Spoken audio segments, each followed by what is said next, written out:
Assalamualaikum Salam warahmatullahi Waalaikumsalam wabarakatuh. warahmatullahi wabarakatuh. Iya, bagaimana malam hari ini kabarnya Bapak Ibu? Baik-baik, Apakah Bu. Oke, Alhamdulillah. Alhamdulillah. Masih semangat Bapak Ibu? Semangat. Semangatnya sudah semangat. Harus semangat Ibu. Gimana Udah Ibu? berat-berat Mbak Wiwi, udah berat-berat nih. Udah mulai berat-berat. Oh iya, sudah mulai berat-berat, sudah mulai agak-agak oleng gitu ya, Bu, ya. Oke, bagaimana progres papernya Bapak Ibu? Ibu Nurmiati, bagaimana progres papernya? Masih ini sementara digital writing. Oh, masih digital writing Ibu. Ada kesulitan? Itu masih harus cek satu-satu kan? Kan saya kasih lihat Mas Wiam tuh ada sedikit masukan, jadi saya perbaiki lagi kembali. Baik. Yang anatomi itu kan Mbak Wiwi ya. Iya, betul. Baik, nanti Oke, kalau sudah matang akan memudahkan ketika digital writing gitu. iya. Meeting is Hal-hal being recorded. Iya, hal-hal teknis tidak ada kendala, Ibu. Alhamdulillah masih lancar. Alhamdulillah, senang mendengarnya. Baik, nah semangat selalu ya, Ibu. Makasih Mbak Wiwi. Sama-sama, Ibu. Bagaimana Bapak Ibu yang lain? Bagaimana kabarnya sekaligus bagaimana progres papernya nih?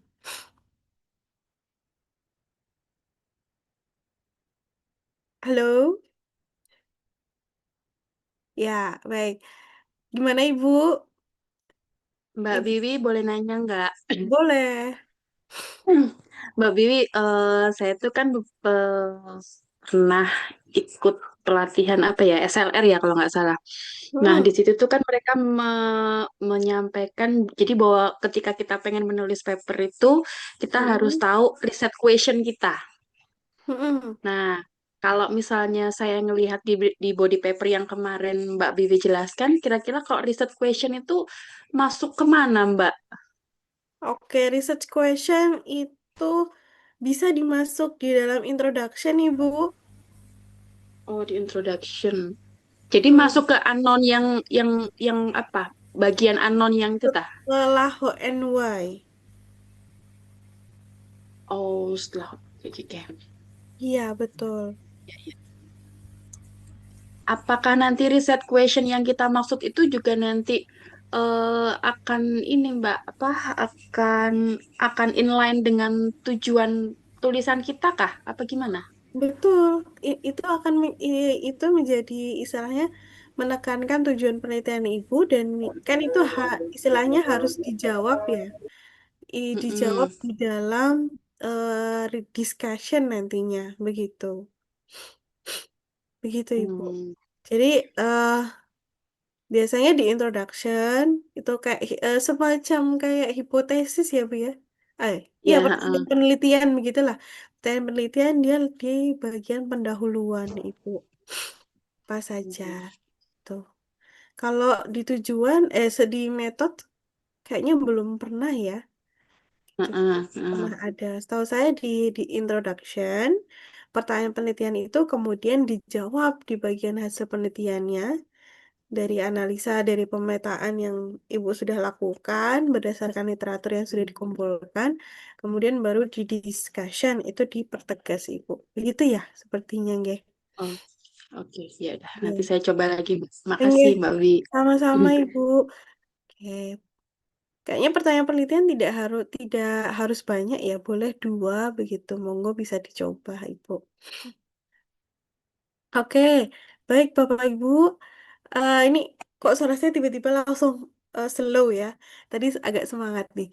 Ya, baik Bapak Ibu, malam hari ini tidak terasa kita sudah mendekati hari sesi-sesi terakhir ya.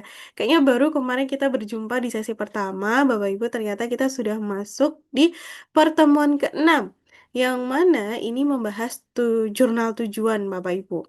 Jadi Bapak Ibu sembari menyelesaikan papernya juga harus nanti menentukan rumahnya, menentukan nih lokasi yang cocok untuk dibangun rumahnya Bapak Ibu itu di mana begitu ya. Nah, ini nanti akan disampaikan oleh Mas Wiam. Apakah Mas Wiam sudah hadir? Oke, ini sudah nampaknya sudah terlihat ya, Mas Siam. Nah, ini nanti kita akan mencari tahu nih pencarian jurnal tujuan, yang mana kita akan memberikan beberapa tips. Jadi Mas Siam akan memberikan beberapa tips biar nanti Bapak Ibu tidak atau meminimalisir tidak terkena yang namanya jurnal predator, tidak terkena yang namanya jurnal cloning, begitu ya. Ada banyak cara dalam mencari jurnal, Bapak Ibu. Nanti akan dibantu oleh Mas Wiam. Gitu. Untuk bisa kita menghemat waktu dan lebih efisien kita diskusi, Bapak Ibu, kita langsung masuk ke materi ya. Monggo kepada Mas Wiam, saya persilahkan. Baik, terima kasih Mbak Biwi dan sebelumnya selamat malam Bapak Ibu. Selamat malam. Nggih. Selamat Malam Mas Wiam. malam, Mas Nah, Wiam. terima kasih Bapak Ibu. Sepertinya masih dengan semangat yang sama seperti kemarin begitu nggih. Baik Bapak Ibu, apakah suara saya bisa terdengar jelas begitu? Terdengar jelas Mas Wiam. Baik, terima kasih. Oke, baik. Nah, seperti yang sudah disampaikan Mbak Biwi tadi ya Bapak Ibu. Jadi malam hari ini nanti kita akan mencari jurnal tujuan. Jadi bagaimana bagaimana final untuk penulisan paper itu adalah Bapak Ibu harus submit. Dan submit tersebut itu adalah langkah yang harus Bapak Ibu tempuh. Bapak Ibu jangan mengejar sempurna dalam menulis paper. Kalau Pak Ju selalu mengatakan Bapak Ibu jangan mengejar sempurna untuk menulis paper. Mau mengejar sempurna atau mau papernya publish. Nah, bedanya hanya dua. Kalau Bapak Ibu mengejar sempurna, Bapak Ibu hanya ingin menyempurnakan terus dibaca lagi, ada yang kurang lagi, dibaca lagi, ada yang kurang lagi. Tidak disubmit-submit, kapan publishnya, kan seperti itu. Maka dari itu, Bapak Ibu jangan mengejar sempurna, selesaikan saja papernya. Papernya selesai, silahkan cari jurnal tujuannya, kemudian submit. Nah, pada malam hari ini nanti kita akan praktekkan bagaimana mencari jurnal target yang sesuai, mencari jurnal tujuan yang sesuai. Tentunya selain sesuai, kita juga harus meminimalisir resiko-resiko ketika kita mencari jurnal. Seperti tadi contohnya yang disampaikan oleh Mbak Biwi, seperti halnya jurnal predator, jurnal cloning, dan lain sebagainya. Nah, sebenarnya bagaimana nih cara-caranya? Oke, mungkin langsung saja ya Bapak Ibu untuk materi malam hari ini. Sebelumnya saya izin share screen terlebih dahulu. Oke. Baik Bapak Ibu, apakah share screen saya sudah terlihat? Ya Mas, sudah. Sudah muncul Ya. Oke, baik, terima kasih. Ya, ini ada padi-padi nih. Wah, ini pemandangan dulu Bapak sebelum kita masuk ke sini. Oke, baik Bapak Ibu. Nah, yang pertama di sini Bapak Ibu, dalam mencari jurnal target yang sesuai, jurnal tujuan yang sesuai, silahkan nanti Bapak Ibu bisa mengunjungi ke scopus.com. Dan tenang saja Bapak Ibu, kalau kemarin dalam pencarian referensi, itu kan kita memerlukan akun Scopus yang berlisensi tentunya. Namun beda halnya dengan pencarian jurnal tujuan. Bapak Ibu bisa mencari jurnal di Scopus bahkan tanpa akun yang berlisensi sekalipun. Jadi Bapak Ibu bisa mendaftar akun Scopus yang free begitu. Kemudian Bapak Ibu masuk ke scopus.com. Kemudian untuk mencari jurnal nantinya silakan Bapak Ibu akses fitur source di sini, sources tulisannya. Nah, fitur source ini bisa terbuka sekalipun Bapak Ibu menggunakan akun yang free. Nah, tidak harus berlangganan, tidak harus membeli akun. Nanti silakan Bapak Ibu klik saja fitur source di sini. Kemudian tampilannya akan seperti ini Bapak Ibu. Nah, di Scopus itu ada 49.400 sumber. Nah, tentunya sumber ini kan masih berbagai macam gitu ya, tidak hanya jurnal. Coba kalau kita filter, nah di sebelah kiri di sini di bagian filter, bagian source tab kita bisa pilih hanya jurnal saja. Coba kita apply. Oke, kita cek. Nah, ada 44.000, hampir 45.000 jurnal Bapak Ibu di Scopus ada 45.000 jurnal dan tentunya Bapak Ibu hanya memilih satu untuk disubmit. Nah, dari 45.000 Bapak Ibu hanya pilih satu. Tentunya kan ini sangat apa ya? Tidak perlu kita takutkan begitu nggih. Tidak perlu kita takutkan kita tidak dapat jurnal yang sesuai, kita tidak perlu takut kalau misalkan nanti di reject harus kemana lagi. Masih ada pilihan lain, banyak sekali pilihan di Scopus ini Bapak Ibu. Tinggal nanti disesuaikan dengan penelitiannya Bapak Ibu tentunya. Oke, nah kemudian setelah ini Bapak Ibu, setelah Bapak Ibu pilih berdasarkan jurnal saja di bagian filter tadi, di bagian bawah kita pilih jurnal. Nah, lalu kita ke atas lagi Bapak Ibu. Di bagian atas, di sini defaultnya pasti bertuliskan subject area. Nah, di bagian sini Bapak Ibu bisa klik di tanda panah ke bawah ini. Di sini ada berbagai macam pencarian di Scopus di fitur source ini. Nah, yang pertama Bapak Ibu bisa mencari berdasarkan subject areanya. Kemudian yang kedua Bapak Ibu bisa mencari berdasarkan title atau nama jurnalnya. Kemudian yang ketiga ada publisher. Yang keempat ada ISSN atau nomor induk jurnalnya. Nah, tinggal disesuaikan Bapak Ibu. Menyesuaikannya bagaimana? Jadi keempat fitur ini Bapak Ibu bisa sesuaikan. Kalau misalkan Bapak Ibu sudah memiliki rekomendasi entah itu nama jurnal, entah itu Bapak Ibu memiliki ketentuan harus submit di salah satu publisher, atau mungkin Bapak Ibu sudah mendapatkan informasi silahkan submit ke sini dari koleganya, dari temannya, rekannya, atau rekan penulisnya untuk submit ke sebuah jurnal. Nah, Bapak Ibu bisa mencari berdasarkan title, nama jurnal, ataupun ISSN-nya. Atau ke publisher tertentu silahkan ke publisher. Namun kalau Bapak Ibu baru ingin memulai pencarian jurnal, belum tahu nih, belum tahu nama jurnalnya, belum tahu mau ke publisher mana, silahkan nanti Bapak Ibu bisa berangkatnya dari subjek area terlebih dahulu.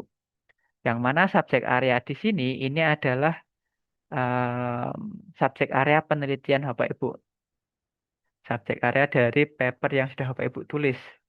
Jadi bukan dari bidang keilmuannya, tapi lebih spesifik ke apa yang ditulis begitu nggih.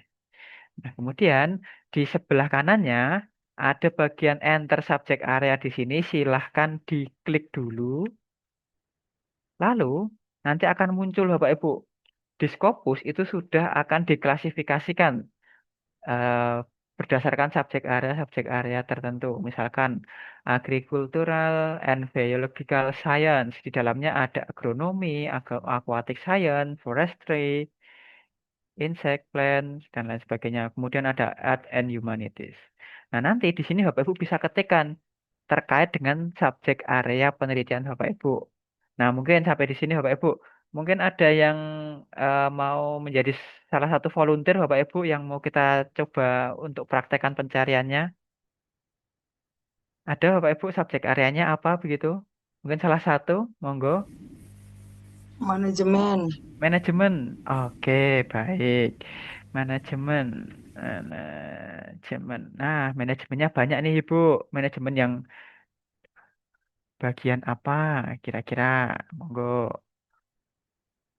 Nah, nanti silakan nanti Ibu bisa pilih yang ada di bawahnya sini. Jadi kalau misalkan kita mengetikkan manajemen begitu, kan ada yang di atas nih. Nah, silahkan dicari yang di bagian subjek kategorinya. Jadi di bawahnya sini. Monggo Ibu, mau yang mana manajemennya? Bisnis, manajemen, dan accounting. Yang sini nggih Ibu, yang nomor 2 ini? Ya, ah, Oke, baik. Nah, coba kita praktekkan terlebih dahulu. Kita pilih satu. Business Management and Accounting. Nah, kalau sudah dipilih, nanti silahkan kita klik apply di sini. Oke, sudah. Kita cari subjek areanya tentang Business Management and Accounting. Ditemukan 231 jurnal, Bu. Nah, kemudian setelah ini, sama halnya di Scopus pencarian referensi kemarin, kita juga bisa filter lagi. Setelah kita mendapatkan 230 jurnal ini, silahkan nanti bisa di-scroll ke bawah di samping kiri. Nah, di sini kita bisa pilih atau kita bisa filter. Misalkan di sini Ibu mau tujuannya ke Q berapa Ibu, ke kuartil berapa. Dua misalnya. Q2. Q2. Q2. Nah, Ibu bisa pilih lebih dari satu, Ibu. Mau Q2, Q1 atau Q2, Q3, Q2, Q4. Q3. Q2, Q3. Baik. Nah, coba kita cek Q2, Q3, kemudian kita apply. Nah, ada 84, Bapak Ibu. Ada 84 hasil pencarian dari Business Management Accounting yang berasal dari Q2 dan Q3. Nah, nanti silakan tinggal Bapak Ibu pilih dari hasil-hasil di sini. Namun, sebelum memilih, ada sedikit saran dari kami Bapak Ibu.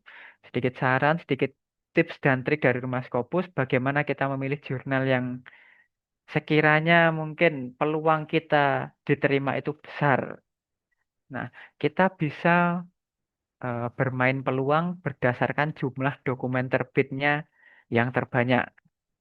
Maka dari itu nanti ketika Bapak Ibu sudah memfilter, dipilih di jurnal, dipilih Q berapanya, pilih subjek areanya, silahkan nanti sebelum lebih dalam lagi Bapak Ibu ingin mengecek jurnalnya, silahkan bisa diklik di bagian dokumen 2021 sampai 24 di sini. Nah, di bagian atas ini source title, site score, highest percentile, citation, nah, ada dokumen. Nah, di bagian dokumen ini silahkan diklik. Nah, apa fungsinya? Nah, fungsinya ini adalah untuk mengurutkan jumlah dokumen terbanyak selama 2021 hingga 2024. Jadi kalau jumlah terbitannya banyak, maka memperbesar juga peluang kita untuk publish di jurnal tersebut. Tapi itu juga bukan satu-satunya faktor. Masih ada faktor yang lain yang nantinya perlu kita cek lebih dalam lagi. Nah, tapi setidaknya dari sini kita sudah urutkan nih. Wah, jurnal ini menerbitkan 736 dokumen selama 21, 22, 4 tahun. 4 tahun 700, berarti satu tahunnya hampir sekitar 200. Di angka 180, 170 mungkin begini. Nah, di sini 700. Kemudian bawahnya juga 700. Bawahnya lagi 500. Nah, setidaknya kan kita sudah mengetahui terbitan tiap tahunnya. Terbitan tiap tahunnya 100 itu bisa kita katakan banyak, Bapak Ibu. Tapi ada juga nanti yang mungkin terbitan tiap tahunnya bisa mencapai 1.500 itu juga ada. Tapi disesuaikan dengan subjek area dan mungkin kuartilnya juga. Nah, kemudian Bapak Ibu, setelah kita urutkan berdasarkan jumlah dokumen terbit terbanyaknya, di sini mungkin bisa saya kembalikan ke Ibu Nurmiati nggak tadi. Kira-kira mau kita cek yang mana Ibu? Kita sudah sampai di sini, mungkin Ibu bisa cek dari nama jurnalnya kira-kira yang, wah penasaran nih, mau dicek yang mana monggo. Final yang nomor. Coba turun sedikit, Mas. Turun lagi Ibu, yes. Finance. Yang nomor berapa Ibu?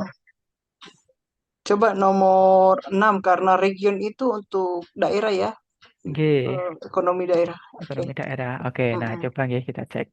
Oke, baik Bapak Ibu. Nah, kita coba cek yang nomor 6 di sini. Nah, nantinya Bapak Ibu juga bisa cek selain dengan kita filter, kita urutkan, silahkan nanti kalau sudah menemukan pencarian seperti ini, sekiranya nanti Bapak Ibu juga bisa cek di bagian namanya. Biasanya nama jurnal itu kan mempengaruhi juga apa yang ada di dalamnya gitu. Nah, coba kita cek. Kemudian untuk mengeceknya, Bapak Ibu, kami sarankan jangan Bapak Ibu klik kiri, tapi Bapak Ibu klik kanan, lalu open link in new tab. Jadi kita buka di tab baru agar pencarian yang sudah Bapak Ibu lakukan di sini ini tidak hilang. Jadi kita buka di tab baru, kemudian jika sudah terbuka, tinggal kita akses, kita buka. Oke, nah kemudian di sini Bapak Ibu, kita sudah langsung diarahkan ke bagian source detailnya. Nah, di bagian source detailnya ini mencakup banyak sekali informasi Bapak Ibu.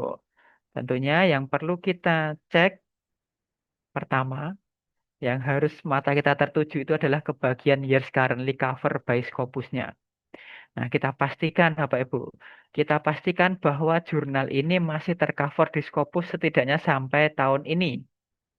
Atau karena memang ini masih eh, awal tahun 2026 begitu ya, awal tahun 2026 belum sampai pergantian bulan, kemungkinan masih banyak juga jurnal-jurnal yang masih terindeksnya sampai 2025. Tidak masalah Bapak Ibu, karena ini masih kita anggap wajar karena bulan ini mungkin Scopus juga belum update untuk semua jurnalnya. Maka dari itu setidaknya nanti silahkan Bapak Ibu cek di bagian years currently cover by Scopusnya ini masih sampai tahun 2025. Kalau misalkan di sini tahun 2024 gimana Mas? Nah, kalau misalkan tahun 2024 coba dicek Bapak Ibu di bawahnya apakah sudah bertuliskan discontinue atau belum. Biasanya kalau sudah bertuliskan discontinue ada di bawahnya. Kalau misalkan belum, nah itu juga kita patut waspadai, berhati-hati. Lebih amannya tidak perlu kita telusuri lebih lanjut, silahkan cari jurnal yang lain.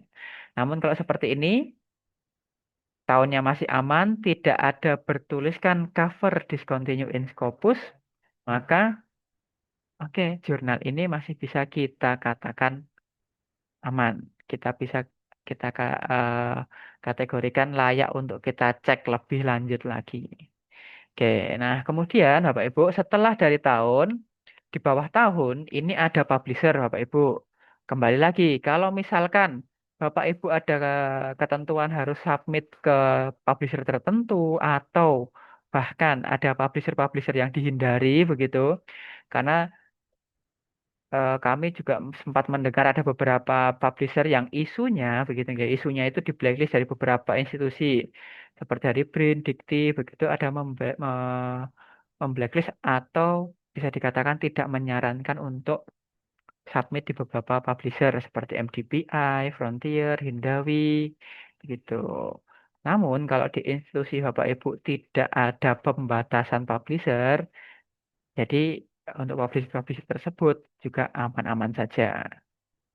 Tinggal disesuaikan lagi dengan kebutuhannya. Kemudian setelah publisher, nah yang perlu dicek adalah SJR. Karena di Indonesia kita untuk syarat-syarat mungkin ke guru besar ataupun kenaikan pangkat begitu ya Bapak Ibu, kita kan berbekal pada SJR. Kita mengacunya pada SJR. Maka usahakan SJR untuk jurnal yang Bapak Ibu tuju itu sudah memenuhi. Berapa ya? Untuk guru besar itu kalau tidak salah 0,1 atau sudah berubah nggak sekarang ya? 0,15, Lupa Mas Wiam. 0,25 begitu ya, Bu? Atau berapa? Bentar saya cek dulu. Sepertinya ada. Kemarin tuh sudah ada perubahan petunjuk teknis yang baru. Nah itu sepertinya, Naik dia.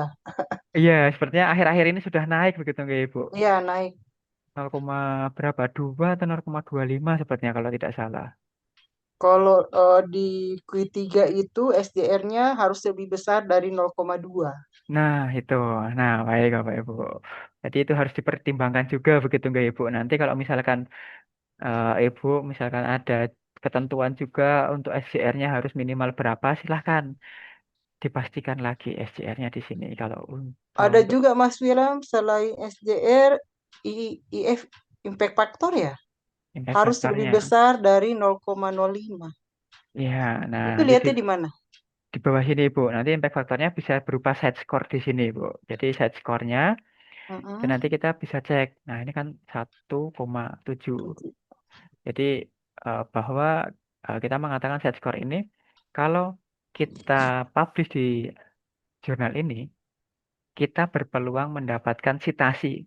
Setidaknya itu adalah 1,7. Nah, atau mungkin satu citasi lah setidak-tidaknya. Jadi kan penghitungan side score ini adalah citation per dokumen yang sudah publish.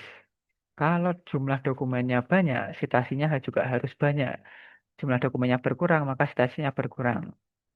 Nah, jadi kita harus cek juga nanti selain SJR juga nanti silahkan di scroll ke bawah di bagian set score ini silahkan nanti Bapak Ibu juga bisa cek kalau pertumbuhan set score-nya ini dirasa wajar dalam artian terjadi kenaikan penurunannya tidak terlalu drastis begitu yang awalnya 1,7 kemudian kok turunnya 1,3 oke masih agak masuk akal karena masih 0,4 lah, masih cukup. Tapi kalau misalkan di sini 1,7 kok langsung di sini turun 0,9, 0,8 atau yang sampai drastis 1,0. Nah, itu perlu kita juga waspadai. Nah, jadi salah satu juga indikator Bapak Ibu untuk mencari jurnal-jurnal yang sehat, begitu nggih.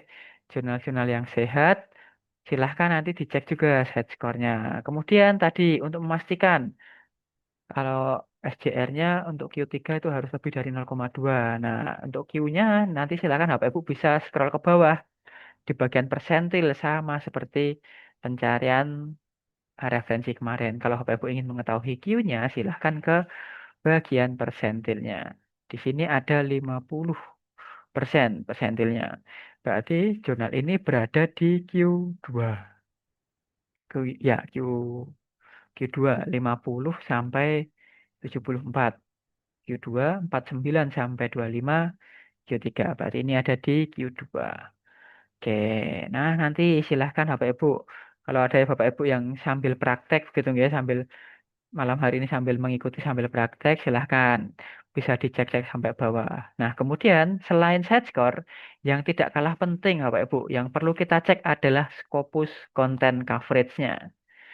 Nah, di bagian Scopus Content Coverage, ketika Bapak Ibu klik, nah ini nanti akan menampilkan jumlah dokumen yang diterbitkan tiap tahun dari jurnal yang Bapak Ibu buka ini.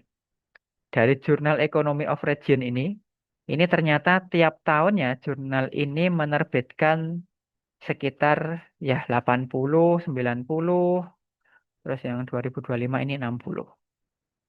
Oke, nah di sini kita perlu mengecek Bapak Ibu jumlah terbitan ini untuk apa? Untuk memastikan atau bukan memastikan ya. Kita tidak bisa memastikan, tapi kita bisa memperkirakan. Kita bisa em, bahasanya itu apa ya? Kita bisa berhati-hati, kita bisa mengecek apakah jurnal ini normal atau tidak, sehat atau tidak. Karena apa? Karena jumlah terbitan ini, Bapak Ibu, jumlah terbitan tiap tahun seperti ini kalau bisa kita katakan ini menggambarkan kapasitas penerbitan jurnal tersebut. Nah, kalau misalkan Bapak Ibu menemukan jurnal yang kapasitas terbitan tiap tahunnya, katakanlah di sini 90, 93, 85, kan di angka 90 sampai 85. Kemudian kok di tahun yang selanjutnya tiba-tiba melonjak langsung 300, langsung 200. Nah, itu kan juga menjadi sebuah tanda tanya. Kenapa ini kok tiba-tiba melebihi dari kapasitas yang seharusnya bisa mereka kendalikan, bisa mereka publish.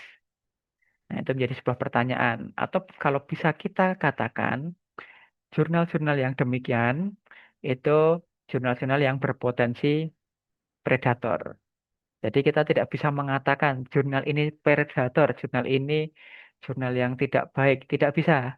Kita hanya bisa mengatakan jurnal ini berpotensi predator dari jumlah terbitan yang tidak wajar begitu, oke. Nah, maka dari itu silahkan nanti Bapak Ibu bisa cek di 3 atau 4 tahun terakhir saja. Kalau di sini contohnya, ini kan terbitannya 97, 90, ya 90 ke 80. Kemudian tahun 2025, oke, turun. Tapi turunnya tidak terlalu jauh. Masih di angka 60 lah, 60 ke 70. Oke, masih tidak terlalu tinggi, tidak terlalu jauh penurunannya.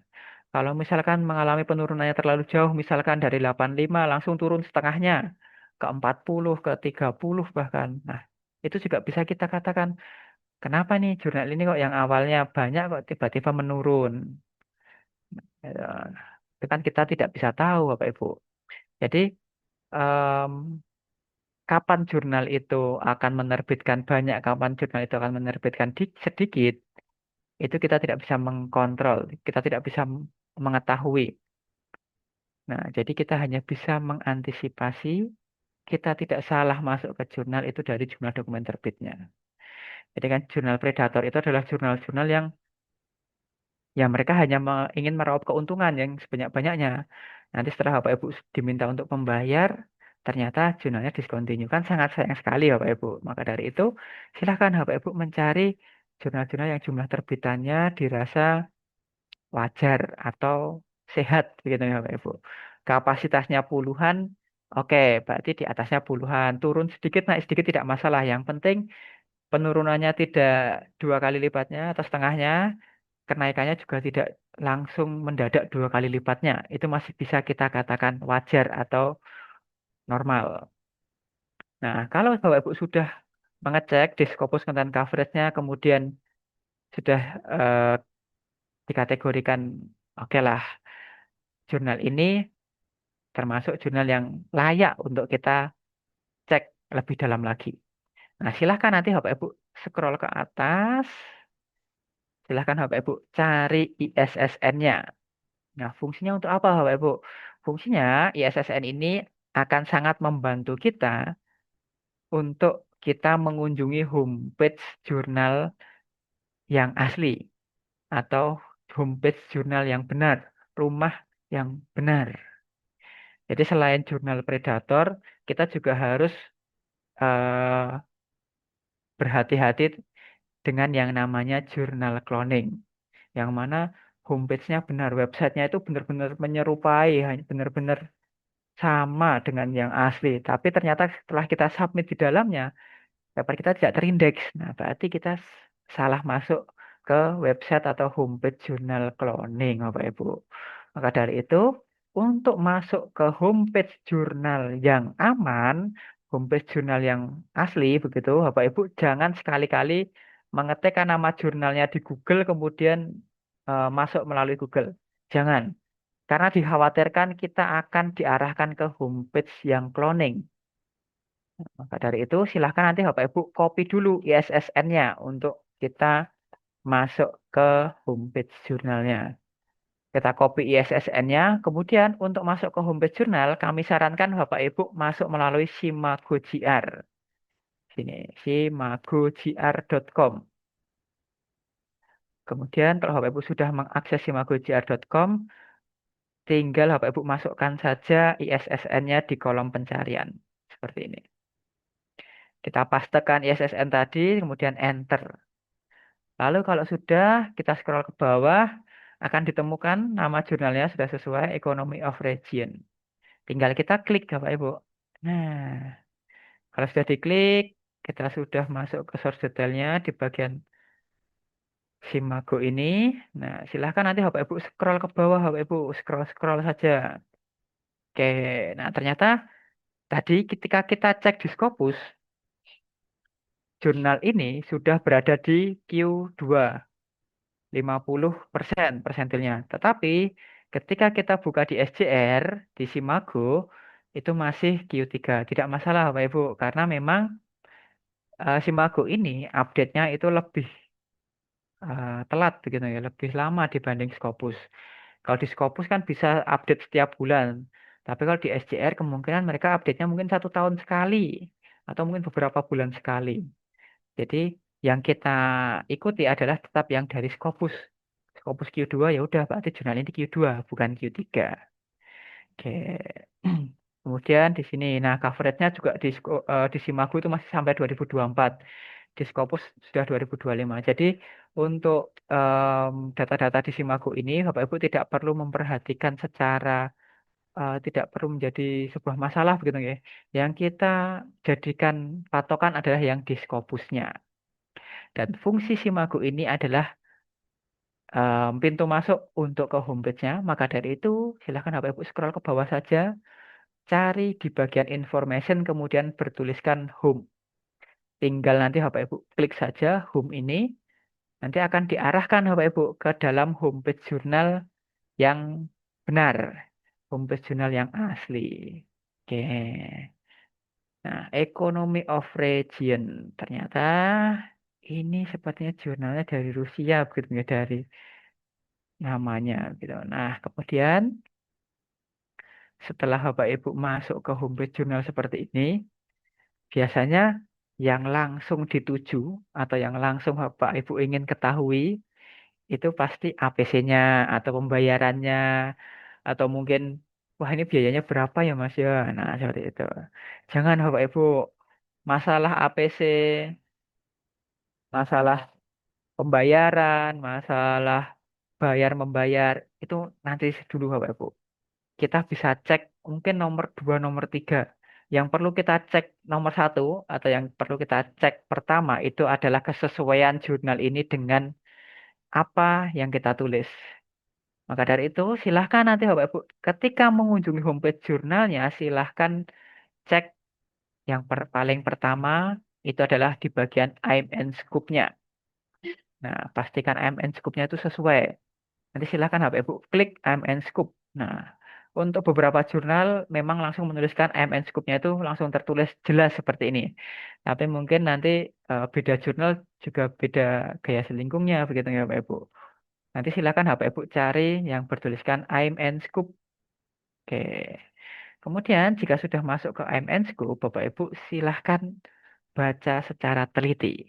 Nah, bedanya dengan pencarian referensi kemarin, dalam pencarian referensi, Bapak Ibu sangat tidak kami sarankan untuk membaca.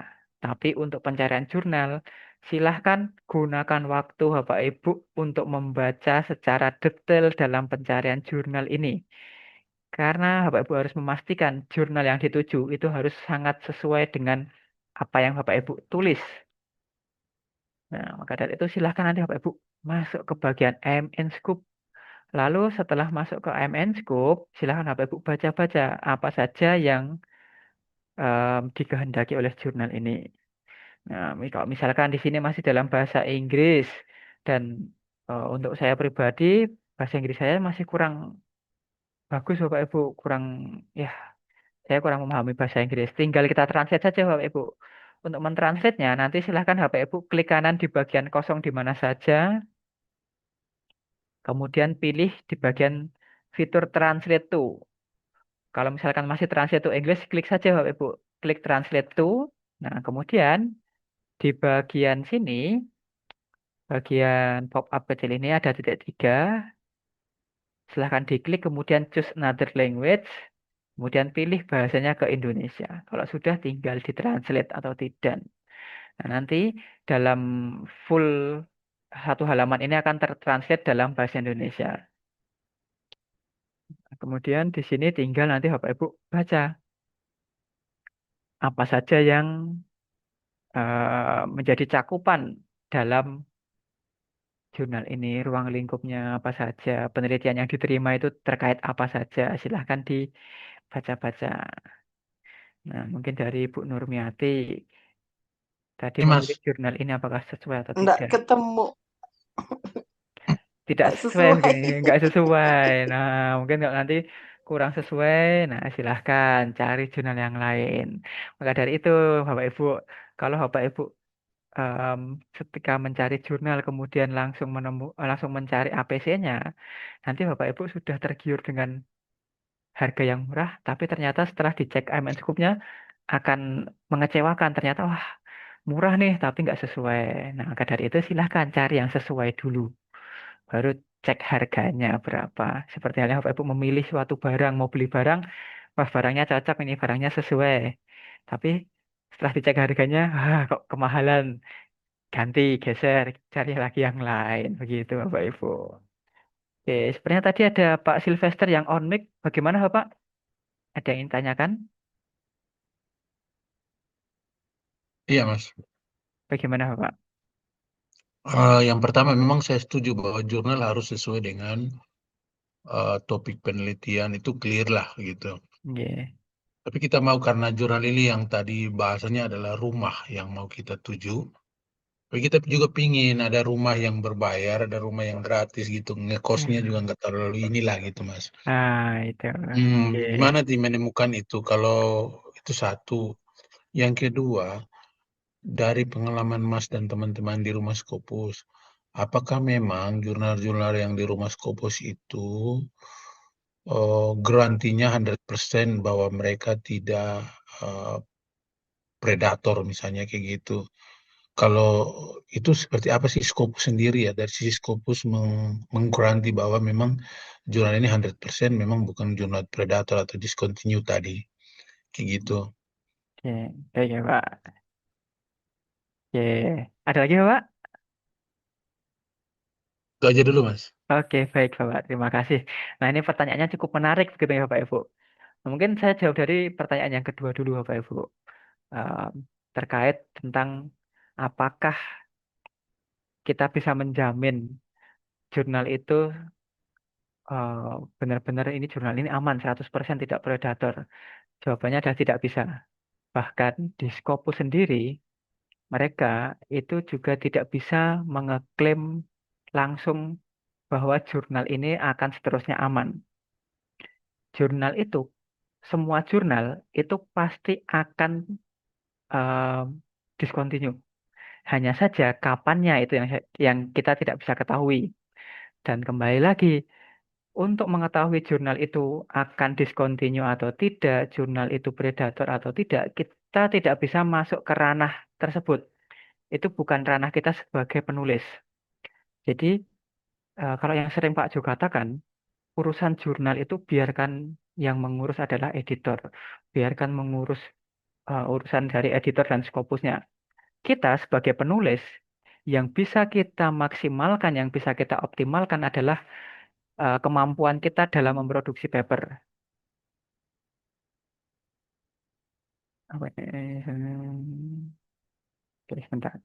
Nah, jadi kalau Bapak Ibu ingin mengetahui apakah yang ada di Scopus itu semua tidak predator atau bisa dikatakan bergaransi tidak predator, tidak bisa. Apakah dijamin tidak predator? Tidak bisa. Semua jurnal itu pasti akan discontinue. Hanya saja kapannya kita tidak tahu. Kemudian, apakah jurnal yang mungkin kami sajikan di Rumah Scopus, yang jurnal-jurnal yang kami praktekkan di sini, itu bisa kita katakan 100%, kita katakan 100% aman juga kita tidak bisa mengatakan. Karena memang jurnal ini adalah em, apa ya, bagian yang lain yang tidak bisa kita kendalikan, maka kita tidak perlu memikirkan terlalu dalam tentang jurnal. Yang penting Bapak Ibu berhati-hati. Kita hanya bisa berhati-hati, kita hanya bisa teliti dalam mencari jurnal, seperti halnya tadi dalam memilih jurnal, apakah jurnal ini sehat atau tidak, dilihat dari jumlah terbitannya atau tidak, aman atau tidak, seperti itu. Jadi memang kembali lagi ya Pak Sylvester, menjawab dari pertanyaan Bapak, kita tidak bisa mengatakan bahwa jurnal itu 100% aman, tapi setidaknya dengan langkah-langkah yang sudah kita lakukan tadi, kita bisa meminimalisir resiko yang akan kita hadapi ketika kita memilih sebuah jurnal gitu. Oke, nah kemudian untuk pertanyaan terkait APC, untuk pertanyaan terkait biaya. Nah, biaya itu memang menjadi salah satu faktor juga begitu ya Bapak Ibu. Selain dengan kecocokan AMN Scope, tentunya biaya itu juga mempengaruhi. Kalau kita cocok dengan barangnya tapi ternyata biayanya atau harganya mahal, pasti kan kita juga akan mencari yang lain. Nah, maka dari itu nanti setelah Bapak Ibu cek di bagian AMN Scope-nya, silahkan Bapak Ibu cari APC-nya. Mungkin kalau dari Ibu Nurmiati tadi sebagai contohnya ini belum cocok, nanti silahkan Ibu Nurmiati bisa coba cek yang lain, tapi mungkin di sini sebagai contoh begitu nggak Ibu, mohon izin kita lanjutkan untuk jurnal ini. Setelah tadi dari MN Scope, kita akan mencari atau akan kita mengecek APC-nya. Nah, APC itu biasanya ada di bagian home atau mungkin bertuliskan fee atau charge begitu. Coba kita scroll ke bawah, oh tidak ada.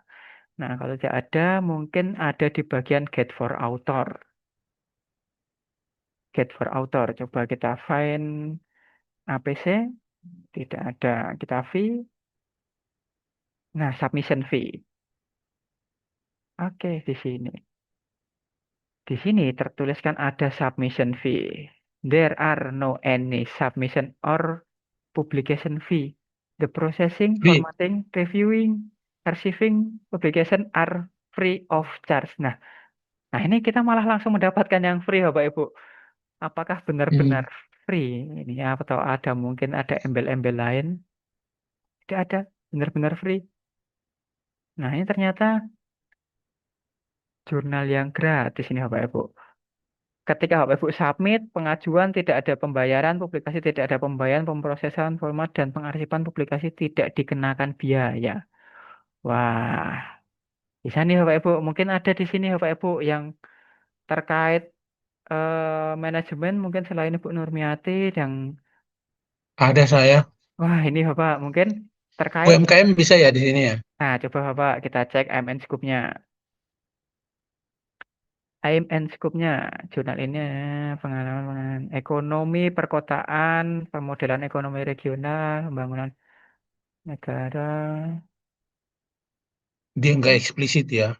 Tidak begitu eksplisit Dia Bapak. lebih ke ini Pak, ke ekonomi pembangunan, bukan manajemen Nih, nih. gini. Setuju. Lebih ke ekonomi Ngarapnya yang pembangunan. UMKM, Bu Nur. Wah, ini Bapak sudah dapat harga yang wah ternyata free tapi ternyata kurang cocok. Nah, ini mungkin nanti mungkin bisa dicoba cek-cek yang lain apa. Nah, tapi setidaknya seperti itu ya Bapak Ibu nanti ketika Bapak Ibu sudah menemukan yang cocok begitu, kemudian ingin mencari biaya, biaya biasanya akan tertuliskan di bagian APC, di bagian home atau kalau misalnya tidak di home ada di bagian panduan untuk penulis. Tentunya untuk apa ya letak APC, Izin, letak ini yang lain pasti berbeda-beda. Ya, bagaimana Pak izin Mas Silvester? Rian. Ya, Saya mungkin bertanya terakhir nih, terakhir kali ya, minta ya. maaf buat kawan-kawan yang lain. Apakah pilihan jurnal kita juga kalau mau cari yang murah tapi tetap murah tapi tetap terjaminnya dia tidak discontinue misalnya itu, apakah pilihan region itu penting? Misalnya kita cari jurnal-jurnal yang di Asia atau di Afrika, Baik, mungkin Pak. jauh lebih murah daripada jurnal yang di Eropa. Itu bayangan saya, feeling saya saja, Mas. Oke, Apa bisa ya kita pakai pendekatan kayak gitu? betul, Bapak. Bisa, bisa sekali.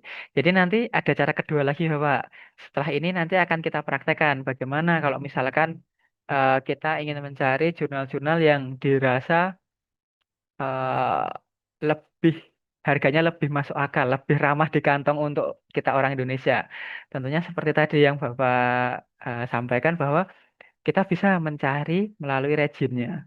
Tentunya kita mencari region yang mana region itu kalau bisa kita katakan kurs mata uangnya tidak terlampau jauh dari Indonesia. Nah, itu sangat memungkinkan untuk biaya yang lebih murah. Nah, nanti setelah ini akan kita praktekkan begitu ya Bapak untuk cara pencariannya. Nah, Oh, mantap nih, ditunggu, Mas. baik Bapak. Nah, tapi mungkin sampai di sini setidaknya nanti Bapak Ibu ketika pencarian jurnal silahkan nanti Bapak Ibu jelajahi semua yang ingin Bapak Ibu ketahui terkait jurnal itu silahkan Bapak Ibu kunjungi di bagian homepage-nya. Seperti tadi, yang pertama Bapak Ibu harus masuk ke homepage yang benar, homepage yang aman melalui Simago. Jangan lagi Bapak Ibu ketikkan di Google, tapi melalui Simago, masuk ke information, pilih home. Silahkan masuk home, kemudian cari. Yang pertama adalah AMN Scoop-nya. Kemudian setelah AMN Scoop-nya cocok, APC-nya. Kemudian kalau sudah APC-nya, mungkin Bapak Ibu ingin mengetahui seperti author guideline-nya, silahkan nanti Bapak Ibu juga bisa baca-baca author guideline-nya. Terkait mungkin formatnya bagaimana, kemudian nah, mungkin ada template-nya begitu.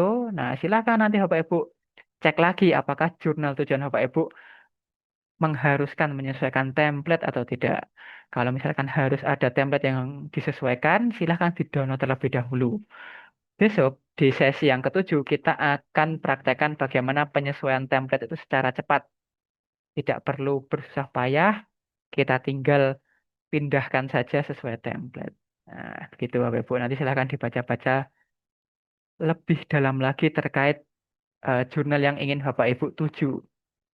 Oke, nah sebelum kita lanjutkan untuk pencarian jurnal, seperti tadi yang saya katakan untuk mencari yang mungkin murah bersaing region, kita mungkin baca dulu di bagian chat. Ada pertanyaan dari Pak Agus terkait kalau tidak open access itu free APC, apakah benar? Nah, terkait tentang APC yang free. Ada juga, jadi jurnal itu kalau kita bisa katakan jurnal itu pasti berbayar. Tinggal siapa yang membayar. Apakah itu autor atau pembaca? Apakah itu penulis yang submit atau pembaca yang ingin mendownload artikel kita? Kalau penulis sudah membayar, maka pembaca itu bisa mengaksesnya secara free atau bisa kita katakan open access. Namun kalau kita katakan itu adalah subscription atau close access, maka kita sebagai penulis itu yang membayar, pembaca itu yang eh, penulis yang free, pembaca yang membayar. Pembaca harus berlangganan untuk mendapatkan artikel kita dan kita sebagai penulis untuk submit dan publish itu tidak dikenakan biaya. Gitu, Bapak. Jadi bedanya mungkin di APC itu ada yang open access dan close access kalau kita katakan. Yang mana open access biasanya berbayar, yang close access yang free. Namun ada juga Bapak Ibu, nanti ada juga jurnal-jurnal itu yang sudah open access dan juga free. Atau kita biasa mengatakan itu adalah diamond open access. Itu adalah mungkin apa ya beasiswa dari jurnalnya. Kalau Bapak Ibu mau submit di situ, akan diterima secara free, akan dipublikasi secara free, dan pembaca juga akan mendapatkan artikel Bapak Ibu secara free. Nah, itu sangat menguntungkan sekali Bapak Ibu. Tapi kebanyakan memang jurnal-jurnal itu kalau open access berbayar, kalau close access itu free. Begitu Pak Agus.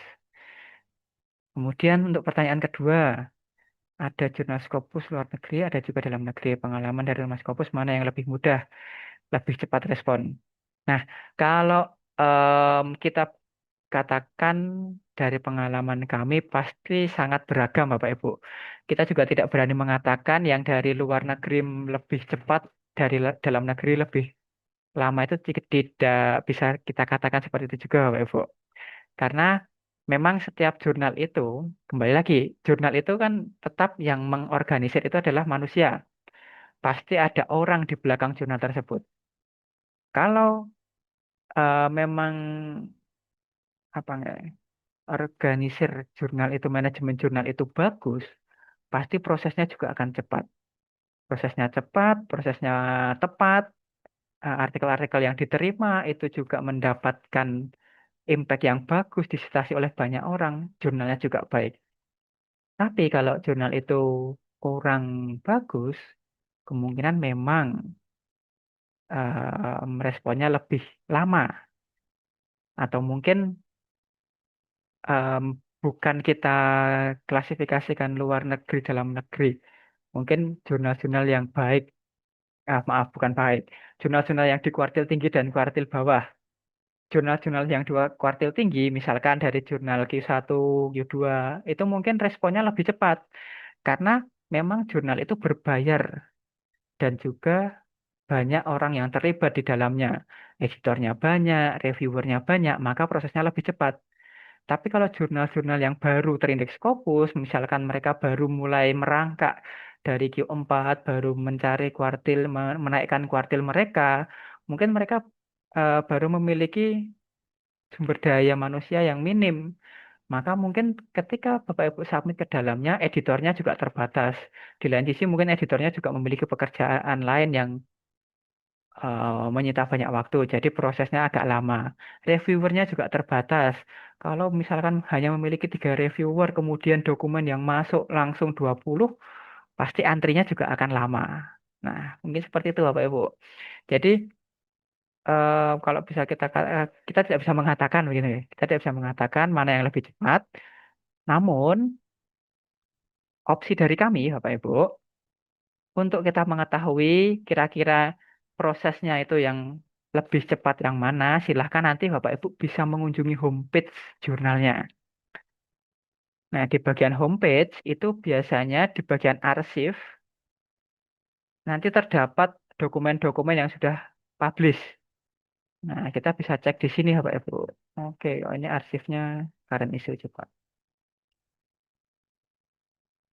Nah, di bagian arsip atau current issue, biasanya kalau Bapak Ibu mencari di bagian dokumen-dokumen yang sudah terbit, di bagian PDF-nya itu nanti akan ada historinya.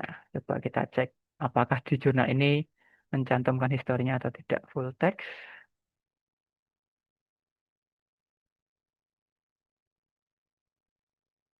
Waduh, kok bahasanya langsung. Oh, ada yang bahasa Inggrisnya. Oke, tidak ada. Nah, biasanya Bapak Ibu, untuk jurnal-jurnal itu, mereka tidak akan memberikan waktu yang pasti, mungkin hanya perkiraan. Mungkin kisaran berapa minggu review awal, biar berapa minggu kira-kira prosesnya dari diterima sampai revisi pertama. Namun kalau misalkan di jurnal itu tidak dituliskan, biasanya di bagian artikel-artikel yang sudah publish itu akan ada historinya. Tanggal berapa submitnya, tanggal berapa bulan apa tahun kapannya submit, kemudian revisinya kapan, diterimanya kapan, publishnya kapan, itu ada di historinya di sini. Namun untuk jurnal ini sepertinya tidak dicantumkan, jadi saya tidak bisa mempraktekkan. Namun mungkin setelah ini nanti untuk pencarian jurnal yang selanjutnya, kalau ada historinya bisa saya praktekkan. Oh, yang ternyata tidak ada historinya dan jurnal ini bahasanya ternyata bahasa Rusia begitu Bapak Ibu. Oke, tidak ada histori. Oke, oke sampai bawah. Oh, ini ada ternyata di bawah historinya Bapak Ibu. Nah, di sini ternyata historinya di sini ya Bapak Ibu. Ada receive-nya. Receive-nya diterimanya itu 28. Berarti receive ini adalah diterima ketika submission, ketika Bapak Ibu pengajuan. Pengajuan dinyatakan masuk ke proses review itu 28 Juli 2021, Juli. Kemudian direview selesai review, selesai revisi itu 12. Oh, selesai review itu 12 September. Selesai review itu 12 September, Juni, Juli, Agustus, September, 3 bulan. 3 bulan proses review. Kemudian setelah review, ada revisi-revisi, accepted-nya di bulan yang sama, 24 September. Jadi untuk proses ini, jurnal ini waktunya hanya memerlukan 3 bulan, 3 sampai 4 bulan. Tapi ini juga tergantung dari em, banyak atau tidaknya hal yang direvisi. Apakah revisinya minor, revisinya mayor? Karena itu sangat mempengaruhi Bapak Ibu.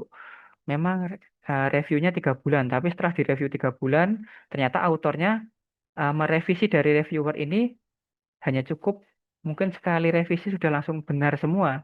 Maka di bulan yang sama itu bisa langsung diterima. Tapi kalau misalkan revisi pertama, wah masih kurang sesuai, ada revisi lagi, kurang sesuai, revisi lagi.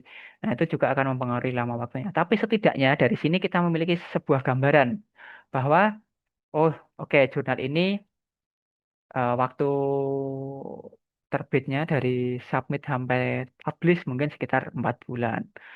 Nah, nanti Bapak Ibu bisa cek-cek lagi. Jadi kita bisa cek dari histori terbitan yang sudah publish begitu. Dokumen-dokumen yang sudah publish. Mungkin seperti itu Pak Agus. Jadi tidak ada apa ya kriteria mungkin yang luar negeri lebih cepat, yang Indonesia lebih lambat itu tidak juga, tapi kita bisa cek saja di bagian histori terbitannya. Oke, nah kita sudah sampai historinya ini Bapak Ibu, sudah sampai terbitan-terbitannya. Kemudian kita lanjutkan begitu ya Bapak Ibu. Kita lanjutkan untuk pencarian jurnal menggunakan cara yang kedua.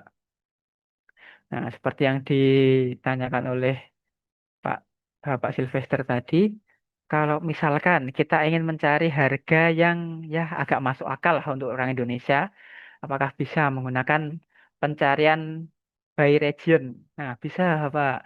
Nah, untuk pencarian by region itu nanti Bapak Ibu silahkan masuk melalui Simago. Jadi Simago ini selain kita gunakan untuk sebagai pintu masuk ke homepage jurnal, Simago ini juga bisa kita gunakan untuk pencarian jurnal tujuan. Selain dari Scopus, kita juga bisa menggunakan Simago untuk pencarian jurnal tujuan. Tinggal nanti Bapak Ibu masuk melalui jurnal ranking di sini. Ada bertuliskan jurnal ranking di Simago. Silahkan diklik saja jurnal ranking yang ada di Simago. Bertuliskan jurnal ranking. Diklik, kemudian scroll ke bawah. Nah, tampilannya agak sedikit berbeda, tapi intinya sama. Di sini ada subjek area, subjek kategoris, ada region, countries, ada tipe, ada tahunnya. Nah, kalau misalkan Bapak Ibu ingin mencari jurnal-jurnal yang sekiranya harganya lebih murah, harganya lebih masuk akal, silahkan Bapak Ibu bisa menggunakan opsi kedua ini. Nah, di sini kalau misalkan kita ingin mencari jurnal tujuan, kalau tadi kan di Scopus kita langsung masuk ke subjek area. Nah, kalau di Simago silahkan nanti Bapak Ibu masuk ke bagian subjek kategoris. Subjek kategori silahkan diklik saja, langsung ketikkan subjek kategorinya. Apa ya? Tadi kan kita sudah cek manajemen. Mungkin selain manajemen Pak, Ya, ada yang ini. Engineering, Mas. Engineering. Oke, engineering. Engineering. Engineeringnya di bidang apa, Bapak? Ada Mechanical tulisan engineering. mechanical engineering. Apakah ada di sini? Oke, mechanical engineering. Coba kita ada. cek. Nah, kita Hmm. klik mechanical engineering. Kita cek mechanical engineering. Nah, kemudian setelah kita pilih subjek kategorinya di sini, yang selanjutnya kita pilih itu adalah tipenya. Nah, kita lompati dulu. Kita tipenya dulu. Kita pilih ke jurnal biar kita terarah dulu. Kita sudah pilih subjek kategorisnya, kemudian tipenya baru. Kita pilih region or countries-nya. Nah, di sini. Nah, kita bisa pilih jurnal-jurnal yang ingin kita tuju itu berdasarkan regionnya. Jadi, benar seperti yang disampaikan Pak Sylvester tadi, bahwa kita bisa memilih region. Biasanya yang murah itu memang jurnal-jurnal yang berasal dari Afrika ataupun Asiatic region. Nah, nanti Bapak Ibu bisa pilih, misalkan, kalau Afrika itu mungkin em, murah, tapi tidak semua bidang keilmuan itu ada. Karena memang sangat terbatas sekali untuk bidang keilmuan yang ada di Afrika ini. Kalau untuk mechanical engineering, ya mungkin ada, tapi mungkin saran dari kami, setidaknya kita pilih yang Asiatik dulu. Nah, kita usahakan yang Asiatic region terlebih dahulu. Oke, kalau sudah kita pilih ketiga ini, subjek kategoris, region, kemudian tipenya. Lalu kita akan sudah disajikan oleh Simago beberapa jurnal yang terkait dengan yang kita cari. Oke, nah di sini yang paling atas ada Q1, Q1, Q1, Q1. Nah, ini juga berdasarkan negaranya. Nah, sama seperti di Scopus tadi, Bapak Ibu, ketika Bapak Ibu ingin mencari jurnal dari Simago, Bapak Ibu juga bisa urutkan total dokumen selama 3 tahunnya. Bapak Ibu juga tinggal klik saja, nanti akan diurutkan dari jumlah dokumen terbanyak. Jumlah dokumen selama 3 tahun, 2.700. Wah, ini kan banyak sekali. Dari jurnal Sendong Yu, Chongji, wah apa ini? Dan bahasanya, oh benar, ternyata dari negaranya negara Cina, Bapak Ibu, dari China. Dari China berasal dari Q3. Ini ada dari China Q1. Oke, nah mungkin dari sini, kalau dari China itu mungkin bahasanya kurang ini nggih. Nah, ini ada yang dari Korea Selatan. Dari Korea Selatan berada di Q2 dan bahasanya sebenarnya ini bahasa Inggris ini. Jumlah dokumen 3 tahunnya 1.600. Cukup banyak. Coba kita cek Bapak Ibu. Tinggal nanti Bapak Ibu klik kanan, open link in new tab. Sama caranya seperti di Scopus tadi. Klik kanan, open link in new tab, kemudian kita scroll ke bawah. Silahkan nanti Bapak Ibu cek di bagian home-nya. Klik home. Tapi sebelum itu, karena Simago ini update-nya lebih lama dari Scopus, alangkah baiknya Bapak Ibu double checking. Setelah Bapak Ibu masuk melalui Simago seperti ini, silahkan Bapak Ibu kopikan ISSN-nya yang ada di Simago ini. Kita copy ISSN, kemudian kita masuk ke scopus.com. Lalu Bapak Ibu masuk ke source, Kita cari berdasarkan ISSN-nya. Di sini pas tekan saja ISSN-nya. Nah, fungsinya untuk apa, Bapak Ibu? Fungsinya adalah mengecek. Karena Simago itu adalah hilirnya, hulunya tetap di Scopus. Mungkin benar di Simago ada data-data seperti ini. Tapi karena Simago itu update-nya lebih lama, maka kita harus cek lagi di Scopus. Apakah benar masih terindeks atau tidak.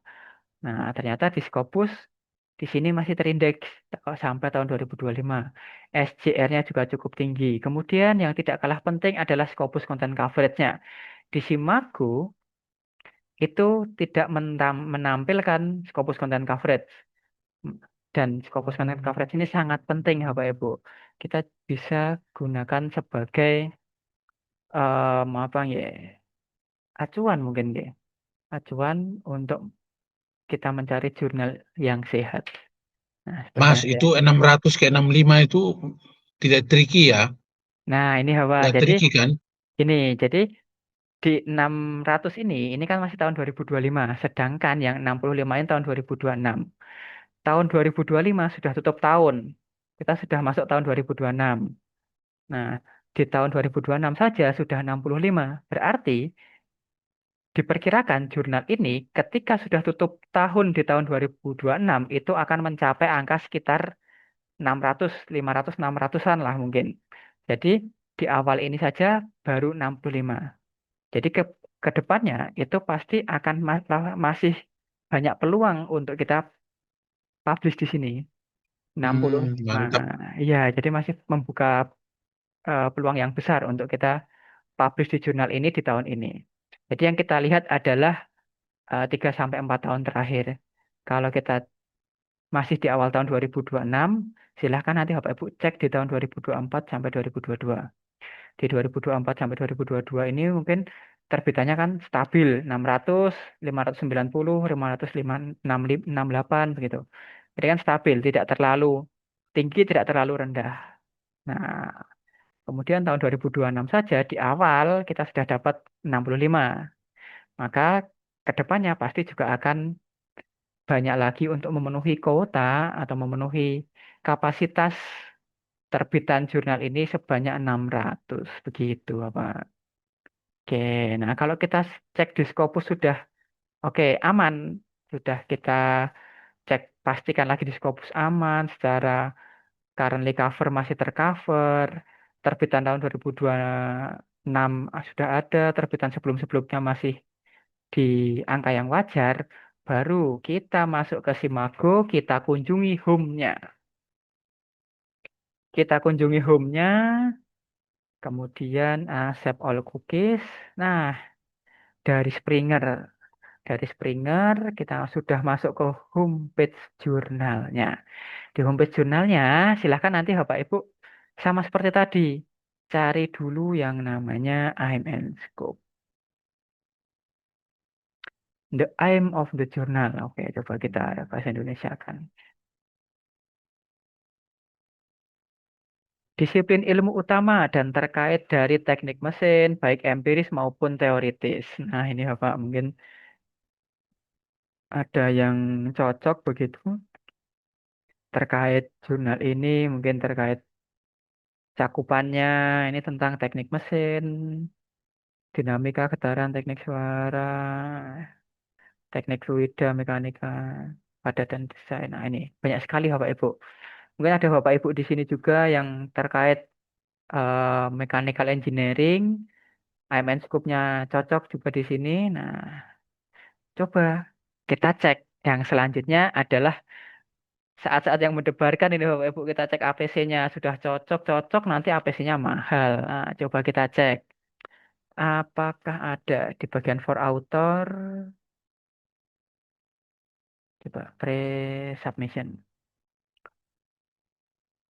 Oh, ini pre-submission checklist-nya harus memenuhi kriteria-kriteria ini.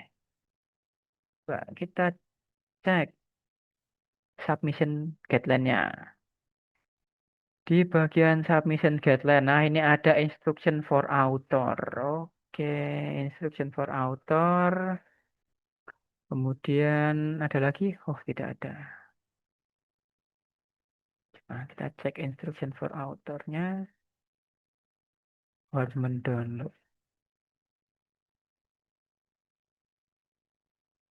Oh, nah ini di sini ternyata di jurnal ini memberikan flowchart of publication-nya. Jadi dari submission sampai ke review awal itu sekitar kurang dari 2 bulan.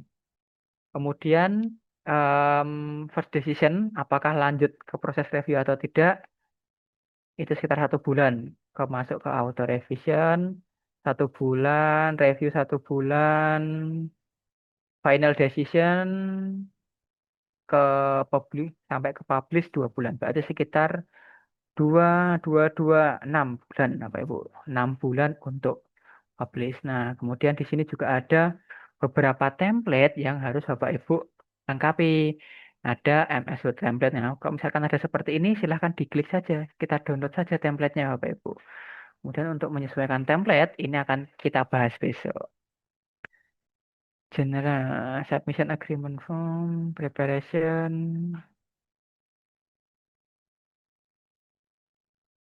ada reference. Nah, ini saya tidak ada. Ada chartnya. Hmm, author outside Korean. Nah, coba kita cek. Wah, ini sayangnya di PDF ini tidak bisa kita translate-nya. Kita masuk Google Translate.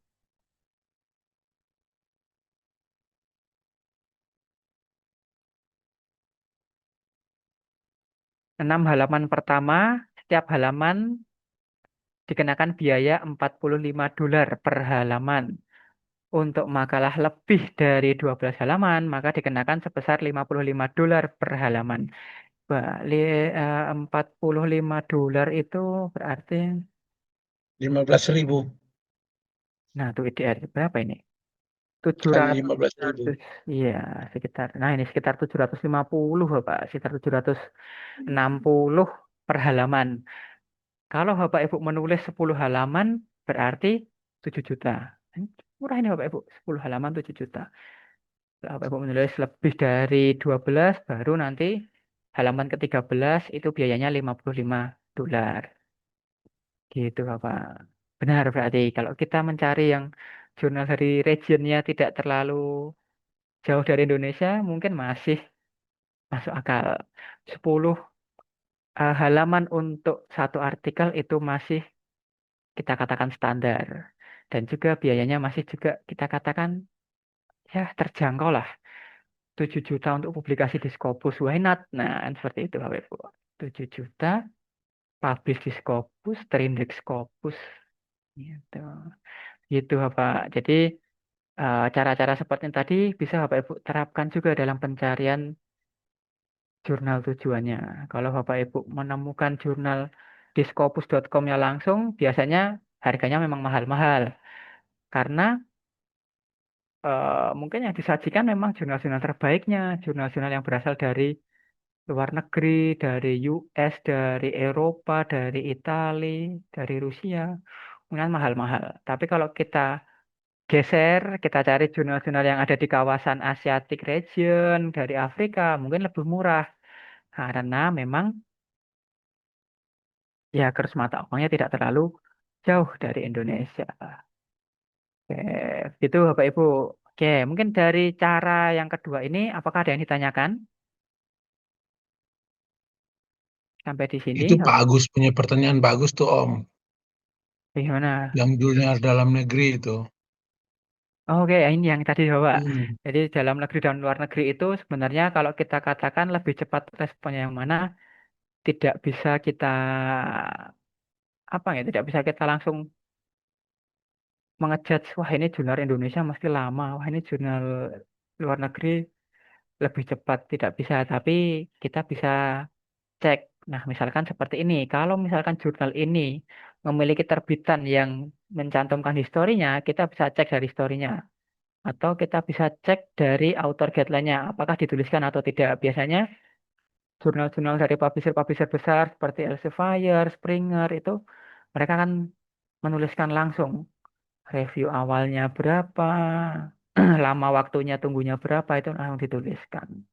Begitu. Jadi untuk cepat atau tidaknya silahkan bisa dicek lagi saja. Lebih baiknya dicek lagi. Oke, mungkin kalau tidak ada pertanyaan, ini ada satu lagi nih Bapak Ibu. Cara untuk pencarian jurnal. Nah, cara untuk pencarian jurnal, Bapak Ibu juga bisa memanfaatkan yang namanya Journal Finder. Ini kalau bisa kita katakan tuyul pencarian jurnalnya, begitu Bapak Ibu.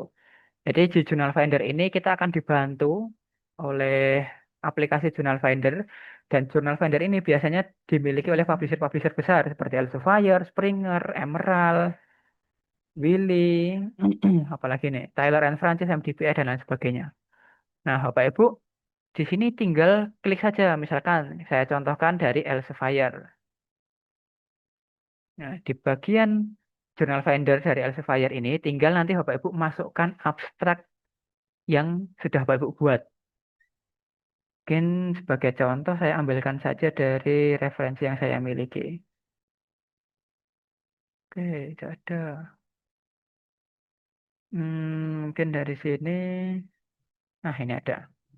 Ini tentang deep learning. Nah, tentang education lah ya mungkin. Kita kopikan abstraknya. Kita pastekan di sini, kemudian find journal. Nah, Journal Finder ini akan membantu mencarikan jurnal-jurnal yang sesuai dengan abstrak yang sudah Bapak Ibu masukkan. Nah, di sini akan disajikan Bapak Ibu. Ada nama jurnalnya, kemudian ada impact factor-nya, side score-nya, ada submission to first decision-nya, ada acceptance to publication, ada perkiraan waktunya. Tapi ini bukan menjadi acuan utama ya Bapak Ibu. Semua itu pasti dipengaruhi banyak hal. Tapi setidaknya paling tidak memerlukan waktu seperti ini. Dan ini acceptance to publication ini bukan dari Bapak Ibu submit ke publik, tapi dari ketika paper Bapak Ibu dinyatakan diterima, keluar LOA-nya, kemudian ke publication itu sekitar 9 hari. Kalau submission to first decision 93 itu berarti 3 bulan. Jadi ketika Bapak Ibu submit, kemudian diputuskan untuk lanjut ke review atau tidak itu 3 bulan. Dan langsung dituliskan APC-nya. APC-nya sebesar 1.700. Di bawahnya langsung ada juga. First decision-nya cepat ini, 18 hari, berarti sekitar 2 minggu, lebih sedikit untuk keputusan awal, lanjut atau tolak. Kemudian ada APC-nya 2.500, 3.000. Nah ini kalau yang seperti ini, berarti jurnal ini menyediakan dua opsi.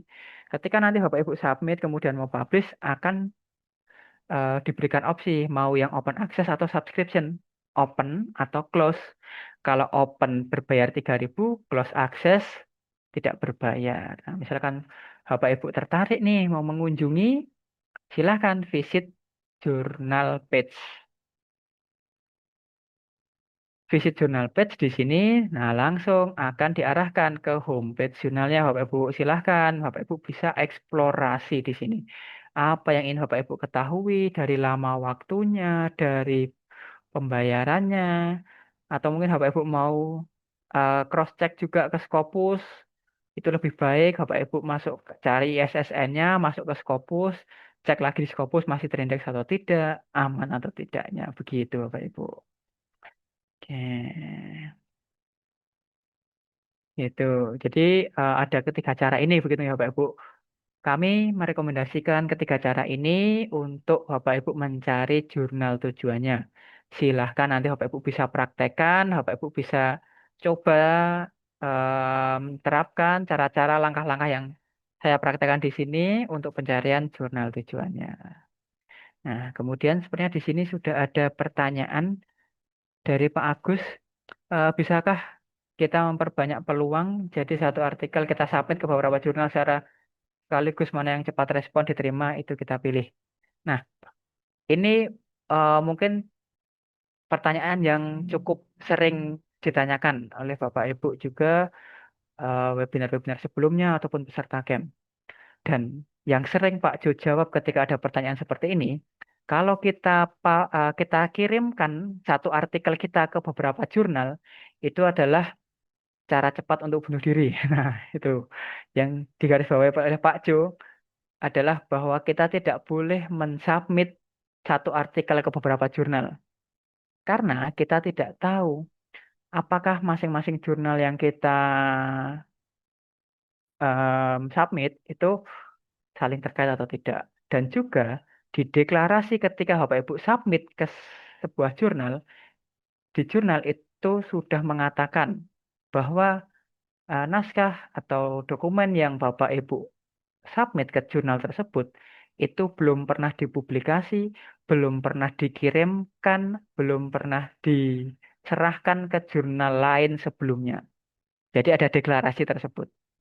Nah, takutnya kalau Bapak Ibu melanggar peraturan jurnal-jurnal itu, nantinya akan mendapatkan impact yang buruk. Kalau mungkin Bapak Ibu nanti di blacklist dari jurnal itu atau di blacklist dari publisher itu kan sangat sayang sekali Bapak Ibu. Bapak Ibu di blacklist. Lebih buruknya lagi semua autor yang terkait di blacklist karena sudah mensubmit multiple submission. Satu artikel disubmit ke beberapa jurnal. Kalau terdeteksi nanti akan, wah ini ternyata autor ini main-main nih ya. Itu kan jelek lagi. Atau lebih buruknya lagi yang di blacklist itu adalah afiliasinya. Nah, itu kan sangat wah berimpact besar.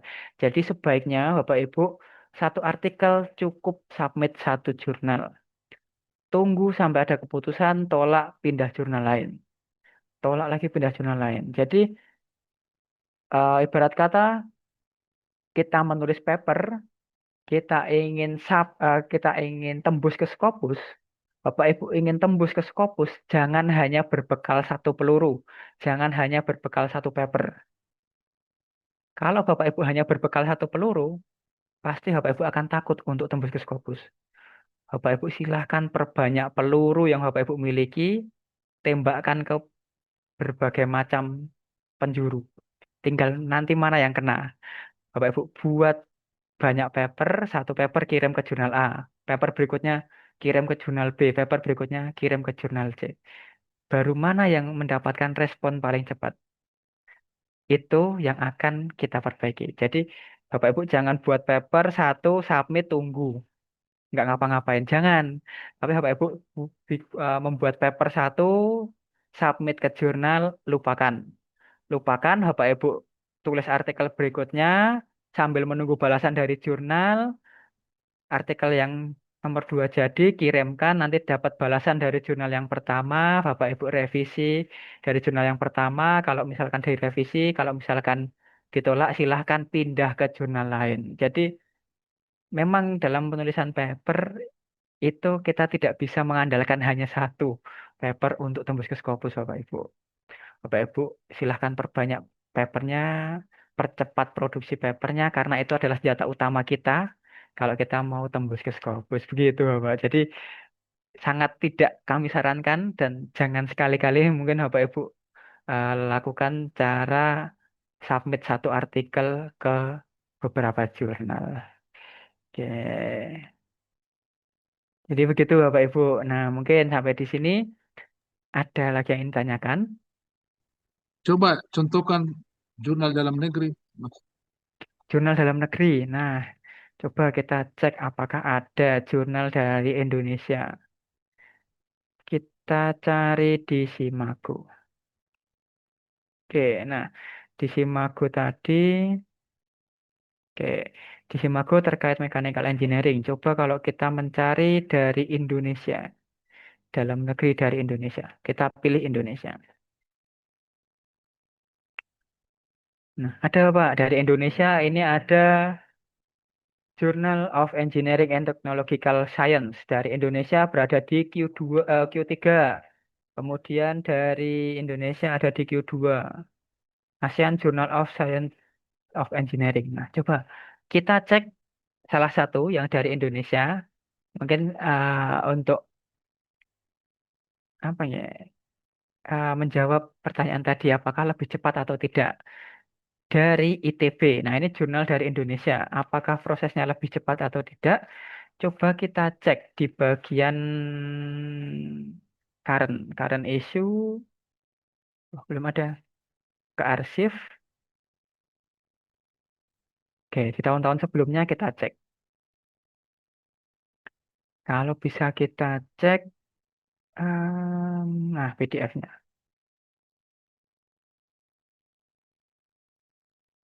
Oke, kita cek PDF-nya.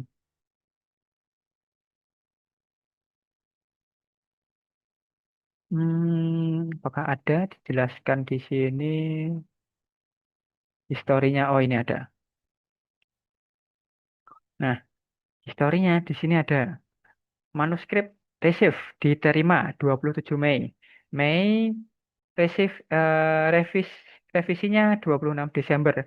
Mei, Juni, Juli, Agustus, September, Oktober, November, Desember. 7 bulan. 7 bulan diterima kemudian accepted. Nah, 7 bulan diterima kemudian accepted. Nah, ini sama. Yang ini Mei, Desember ini yang tadi.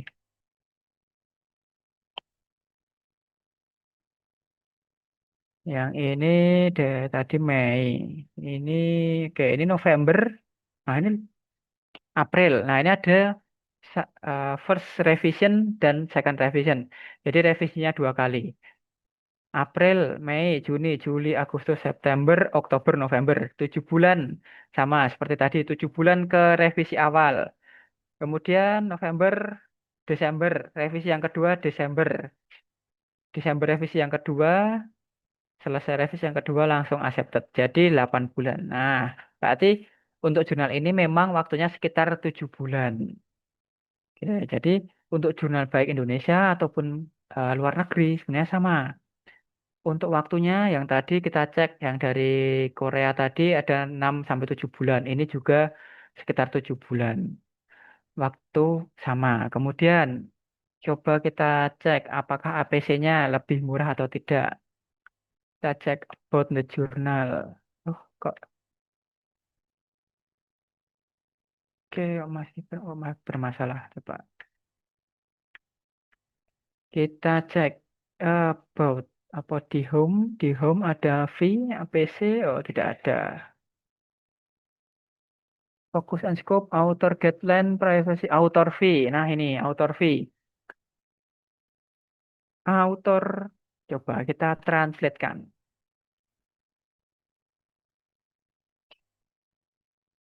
Membayar 300 USD per artikel untuk makalah hingga 15 halaman. Oh, berarti dalam jurnal ini maksimal itu adalah 15 halaman. Kalau lebih dari 15 per halaman dikenakan charge sebesar 20 USD. 300 USD ini kalau kita rupiahkan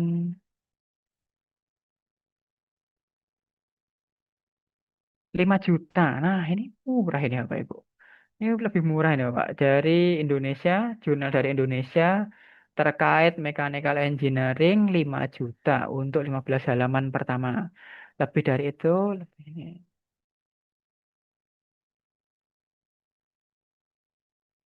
Nah, ini. Monggo Bapak, kalau misalkan sesuai fokus and scope-nya coba kita cek aim and scope-nya.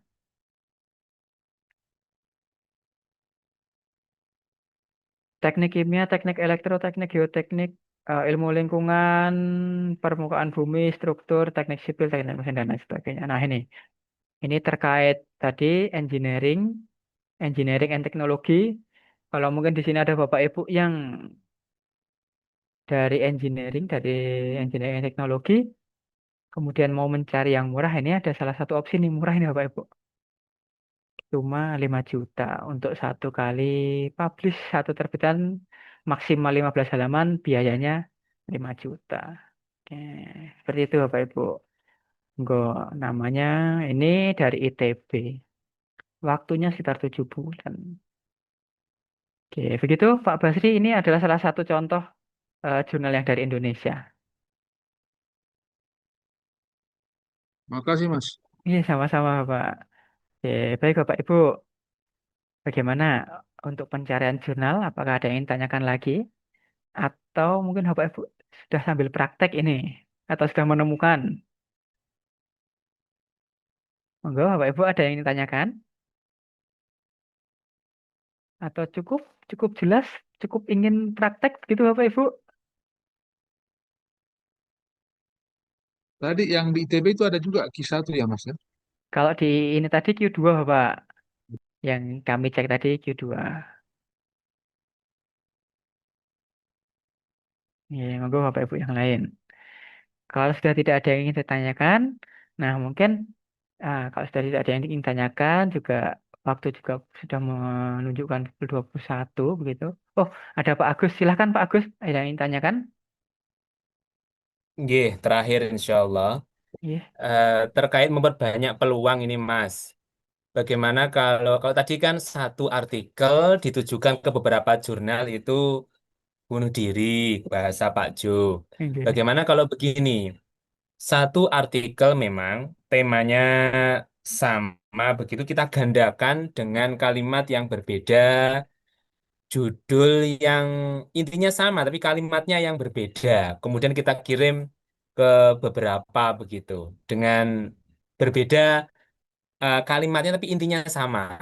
Apakah itu juga berbahaya atau bagaimana? Walaupun memang kita tadi dinasihati oleh masnya lebih baik memperbanyak produktif, memperbanyak. Ini hanya Iya. sekilas dalam benak begitu. Terima kasih. Oke, baik Bapak. Nah ini menarik juga nih Bapak. Jadi satu ide mungkin kita gandakan. Jadi satu ide kita gandakan.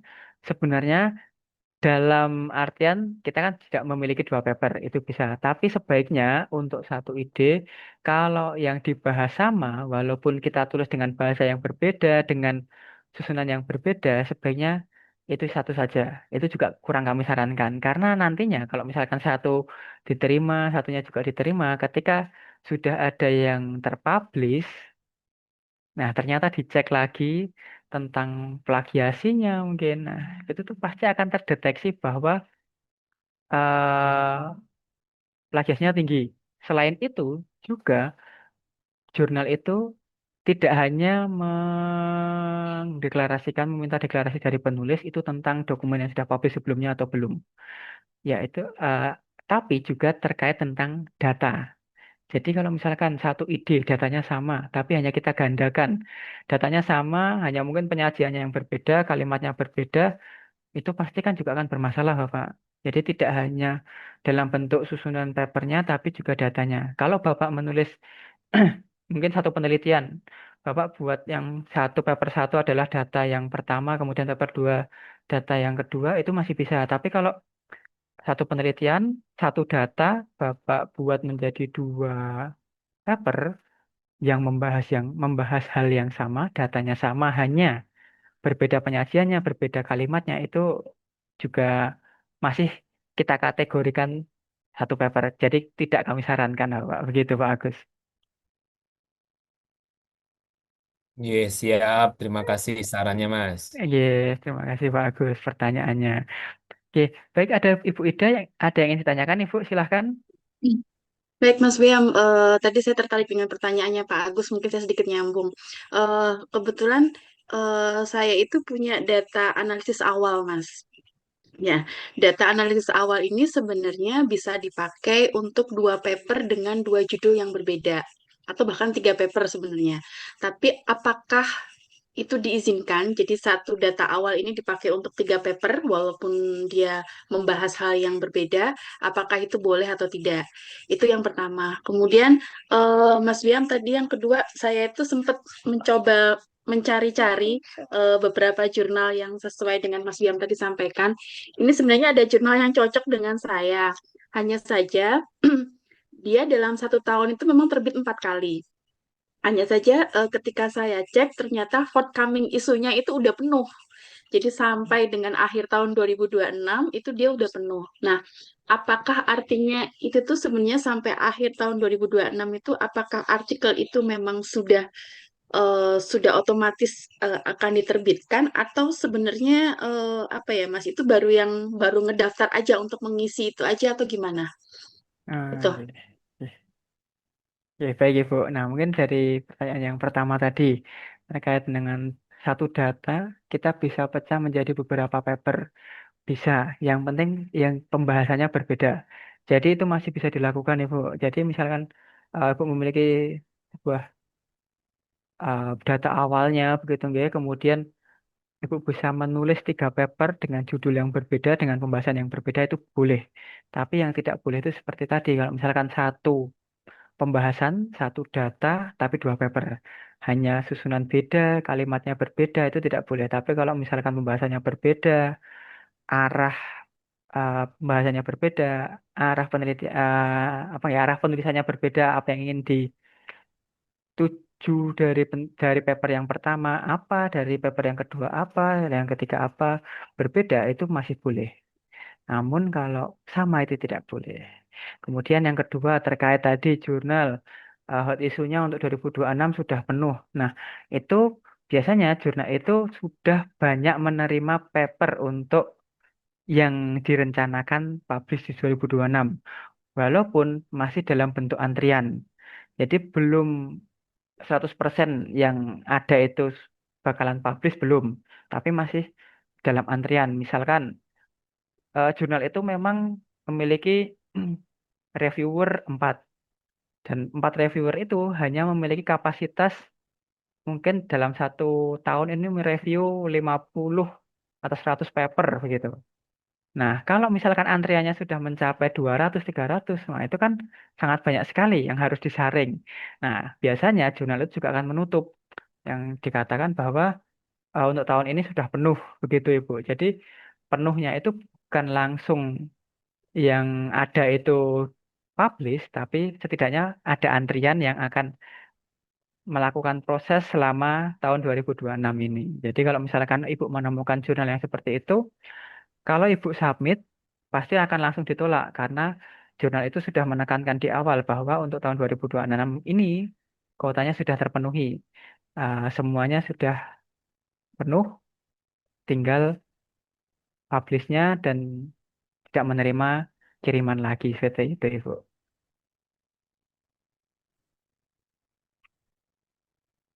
Oke. Nah, oke, baik. Kemudian belum ke Pak Basri, sepertinya di chat ini ada Ibu Ayu.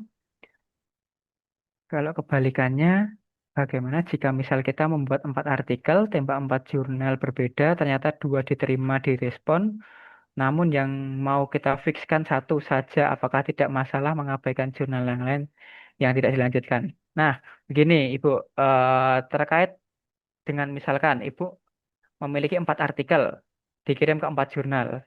Kemudian setelah ditunggu, ternyata ada 2 yang fast respon. Kemudian dari 2 itu Ibu ingin memfokuskan ke satu. Nah, Ibu boleh memfokuskan ke satu artikel yang ingin Ibu lanjutkan ke satu jurnal tersebut, tetapi jangan langsung diabaikan yang ketiganya. Karena dari 4 tadi, yang ingin kita lanjutkan satu, kemudian satu sudah memiliki balasan dari jurnalnya. Yang mendapatkan balasan ini, kalau misalkan Ibu tidak mau melanjutkan, karena jurnalnya juga sudah memiliki itikat baik untuk menerima, mungkin melalui proses revisi, silahkan Ibu emailkan ke editornya mengatakan bahwa Ibu ingin mau withdraw dokumennya, ingin menarik dokumennya, tidak ingin melanjutkan proses ke jurnal yang tersebut. Kemudian untuk 2 dokumen yang belum mendapatkan respon, silahkan ditunggu. Kalau misalkan responnya di reject, oke, kalau di reject itu sudah otomatis tidak diterima, diabaikan. Tapi kalau responnya seperti yang kedua tadi, diterima tapi Ibu tidak ingin melanjutkan, silahkan di-emailkan, silahkan dikatakan ke editor jurnalnya bahwa Ibu ingin menarik artikelnya, tidak mau melanjutkan proses di jurnal tersebut. Begitu, Ibu. Jadi jangan langsung diabaikan, tapi kita juga harus memberikan apa ya, memberikan informasi, memberikan pernyataan bahwa memang ya kita mau menarik, jangan hanya kita abaikan saja, gitu, Ibu. Oke, baik. Nah, kemudian tadi ada Pak Basri sepertinya yang ingin bertanya. Silakan, Bapak. Ya, Mas. Ini apa saya mau tanya, kalau artikel yang dipublish oleh Elsevier itu syaratnya bagaimana itu, Mas? Elsevier. Oke, Bapak.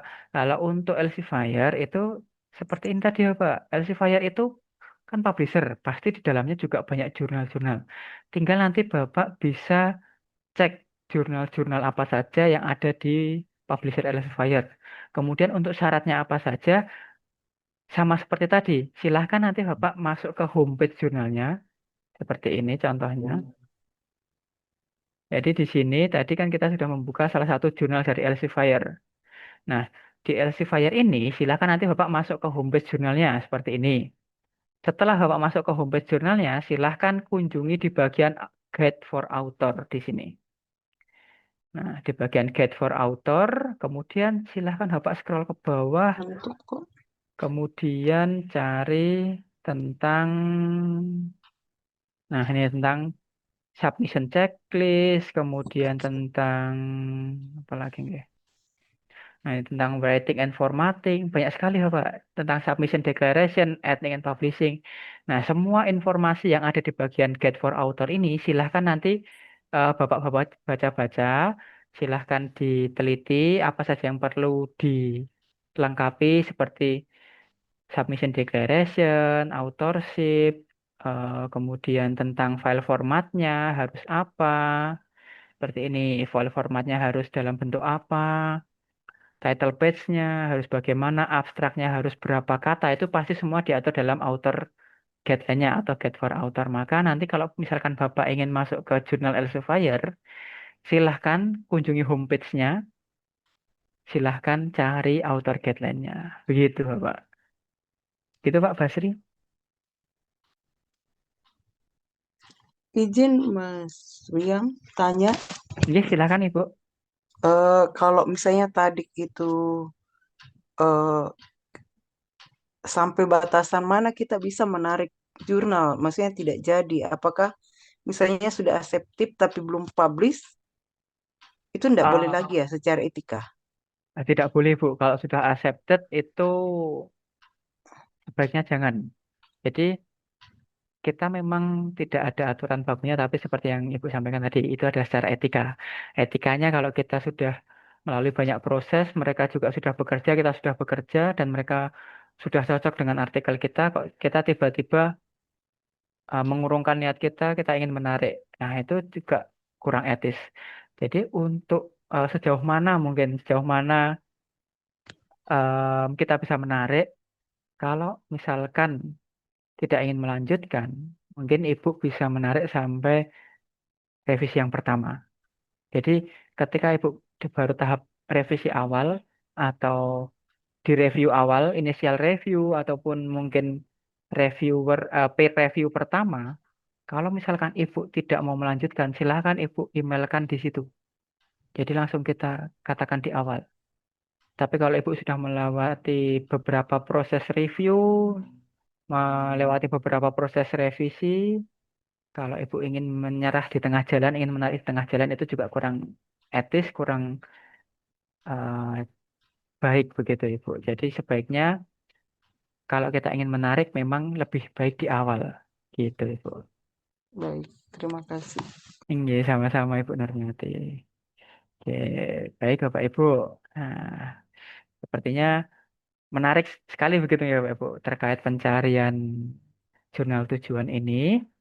Mungkin nanti Bapak Ibu bisa praktekkan langkah-langkahnya, cara-caranya terkait pencarian jurnal, kemudian em, apa saja yang ingin diketahui dari jurnalnya, silakan nanti Bapak Ibu eksplorasi saja apa yang ada di dalam jurnal tersebut. Namun mungkin untuk malam hari ini Bapak Ibu mohon maaf karena ini juga waktunya sudah menunjukkan pukul 21.20 begitu nggih. Tentunya kita juga perlu mengutamakan kesehatan, kita perlu beristirahat. Mungkin untuk sesi webinar, sesi tatap muka kita di webinar ini mungkin kita bisa cukupkan dulu. Nanti selanjutnya kita bisa diskusikan lebih lanjut melalui WhatsApp begitu Bapak Ibu. Oke, nah mungkin untuk materi malam hari ini terkait jurnal tujuan bisa saya cukupkan. Mungkin untuk waktu saya kembalikan ke Mbak Biwi. Silahkan Mbak Biwi. Baik, terima kasih Mas Piam.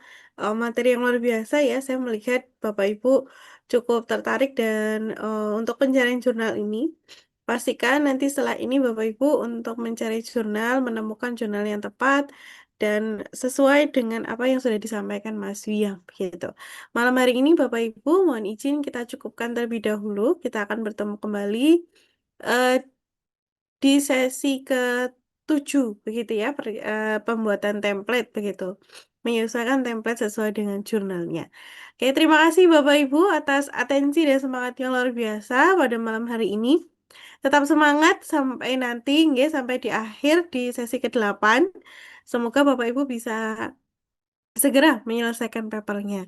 Semangat selalu Bapak Ibu. Saya mohon izin pamit, nggih. Terima kasih. Saya Terima mohon kasih izin. Mbak. Matur Sama-sama nuwun, Mbak. Bapak. Nggih, sami-sami Bapak. Semangat selalu Bapak Ibu. Mohon izin menutup Zoom ini bersama-sama. Wassalamualaikum warahmatullahi wabarakatuh. Waalaikumsalam. Waalaikumsalam Waalaikumsalam. warahmatullahi warahmatullahi wabarakatuh. wabarakatuh.